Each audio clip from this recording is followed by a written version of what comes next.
recourir à toutes sortes de technologies pour optimiser ses fonctions corporelles et cognitives.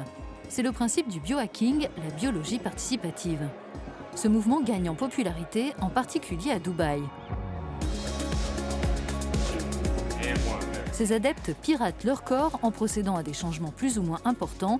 Cela peut aller jusqu'aux implants et aux tests ADN, des pratiques parfois controversées.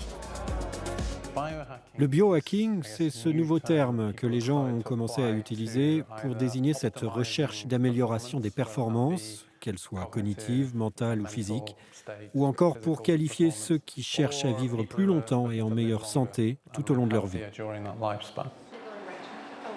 Cette pratique consiste à employer tous les moyens naturels ou technologiques pour améliorer sa santé, mais gare aux charlatans.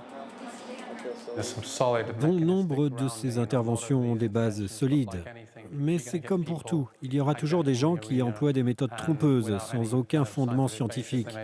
Ils se lanceront après avoir simplement entendu parler d'une technologie alors qu'elle n'a aucune base scientifique.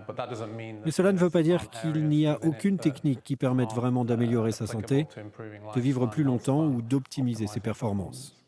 Le biohacking, à la base, ne propose rien de neuf. Nous sommes nombreux à essayer d'avoir une alimentation saine, un sommeil adapté et une activité physique régulière. La constance et l'intensité avec laquelle ces principes sont appliqués feraient toute la différence. Le biohacking, pour moi, correspond surtout à une meilleure performance et une plus grande productivité, en particulier dans les années où je suis en bonne santé, où je suis actif. Je ne sais pas ce qui m'arrivera plus tard, mais au moins je peux agir quand je suis actif, en bonne santé, capable de travailler, de courir, de faire de l'exercice. Selon ces adeptes les plus expérimentés, il faut être suffisamment informé sur les besoins de son propre corps pour avoir des résultats. On associe beaucoup le biohacking à la prise de compléments alimentaires, ce qui est une bonne chose. Mais pour moi, en tout cas, c'est le niveau 3 du biohacking.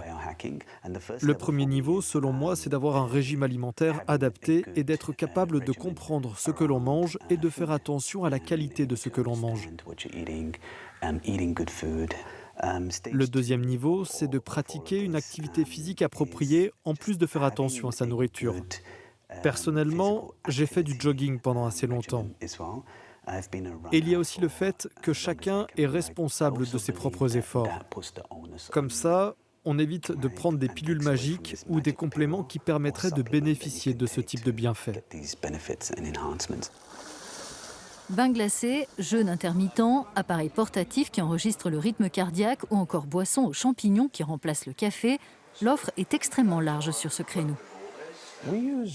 Nous proposons une exposition à des températures très basses dans un but thérapeutique pour avoir toute une série de bienfaits sur la santé, principalement pour réduire l'inflammation, mais aussi pour d'autres choses comme augmenter ses performances physiques, sa production de collagène ou globalement être en meilleure forme. Et vous, que faites-vous pour pirater votre propre corps ? Je fais de la cryothérapie et de la photobiomodulation à lumière rouge. Mais je fais aussi des perfusions en intraveineuse pour mieux assimiler les vitamines. Et je porte un bracelet connecté de fitness qui m'indique ma consommation de calories, quels sont mes niveaux de forme, etc.